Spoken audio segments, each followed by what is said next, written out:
Assalamualaikum warahmatullahi wabarakatuh. Bagaimana kabarnya anak-anak hari ini? Semoga semuanya sehat. Hari ini kita akan melanjutkan pembelajaran. Untuk itu, mari kita awali kegiatan kita hari ini dengan berdoa bersama. Bismillahirrahmanirrahim. Semoga pembelajaran kita hari ini bisa berjalan dengan lancar. Mari kita lanjutkan materi pembelajaran kita tentang teks eksplanasi, yaitu kita akan menyusun teks eksplanasi. Masih ingatkah kamu tentang teks eksplanasi? Pasti kamu masih ingat ya. Kompetensi dasar yang akan kita pelajari yaitu tentang menelaah dan menyajikan informasi tentang teks eksplanasi. Tujuan pembelajaran kita adalah nantinya kalian dapat menyusun kerangka teks eksplanasi dan mengembangkan kerangka-kerangkaan menjadi teks eksplanasi. Nah, ciri-ciri teks eksplanasi kalian pasti masih ingat ya, bahwa teks eksplanasi ini menjawab pertanyaan mengapa dan bagaimana serta mengungkapkan tentang fakta, sehingga teks ini adalah non-fiksi. Pola pengembangan teks eksplanasi dapat dilakukan dengan dua cara. Yang pertama adalah dengan cara kronologis atau urutan waktu. Kalimatnya ditandai dengan adanya konjungsi lalu, kemudian, akhirnya, dan seterusnya. Sedangkan pola pengembangan teks eksplanasi yang kedua dengan cara kausalitas, yaitu adanya hubungan sebab akibat, ditandai dengan konjungsi sebab, karena, akibatnya, dan seterusnya. Contohnya, pola pengembangan teks eksplanasi kronologis. Pesawat terbang itu telah jatuh, kemudian meledak di daerah terpencil. Contoh pola pengembangan teks eksplanasi kausalitas.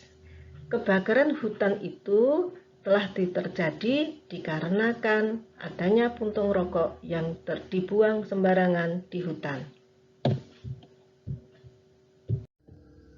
Struktur teks eksplanasi meliputi pernyataan umum, deretan penjelasan, dan interpretasi atau bagian penutup.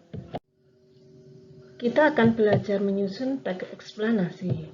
Yang pertama, tentukan topik yang akan dibahas dalam teks, kemudian dilanjutkan mencari referensi atau sumber bacaan, bisa dari buku, majalah, koran, atau internet.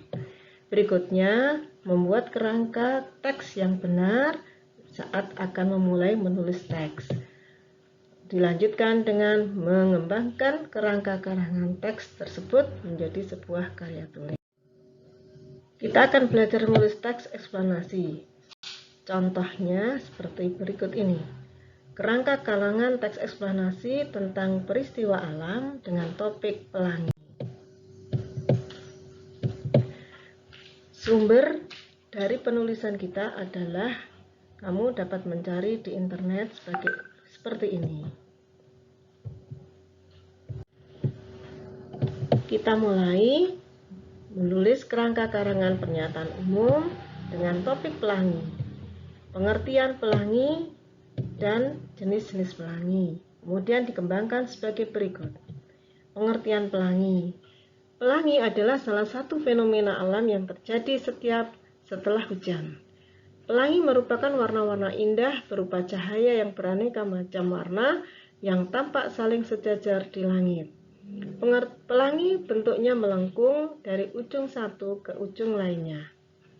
Jenis-jenis pelangi ya. Pelangi juga memiliki jenis tertentu, yaitu jenis pelangi primer dan pelangi sekunder.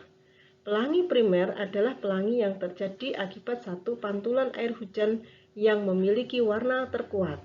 Sedangkan pelangi sekunder adalah pelangi yang terjadi karena pantulan cahaya sebanyak 2 kali atau lebih.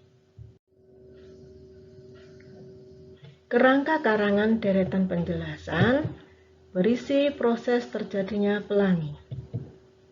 Proses terjadinya pelangi sendiri disebabkan karena pembiasan cahaya matahari oleh butiran-butiran air, dan seterusnya.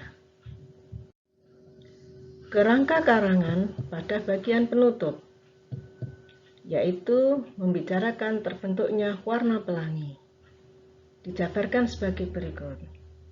Oleh karena itu, terbentuklah warna-warna pelangi yang bermacam-macam, dan seterusnya. Nah, untuk itu, tugas yang bisa kalian kerjakan berikutnya adalah menulis teks eksplanasi. Teks eksplanasi yang akan kalian tulis sudah Bu Sari berikan kerangka karangannya sebagai berikut. Topiknya adalah tentang pandemi corona, maka bagian awal berupa pernyataan umum yaitu pengertian pandemi. Kemudian pada paragraf berikutnya deretan penjelasan kerangka karangannya berupa sekilas tentang virus corona serta proses penyebaran virus corona. Pada bagian penutup, kalian bisa menutupnya dengan memberikan materi tentang memutus penyebaran virus corona. Kalian bisa mencari dari sumber-sumber yang ada di internet, koran, majalah, atau sumber yang lain. Minimal 2 sumber. Nah, silahkan kalian kerjakan.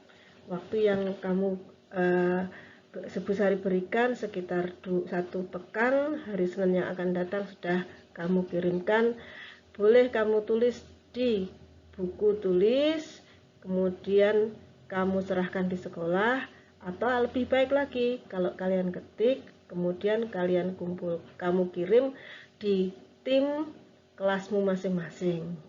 Demikian pembelajaran kita hari ini. Selamat belajar, semoga sukses. Assalamualaikum warahmatullahi wabarakatuh.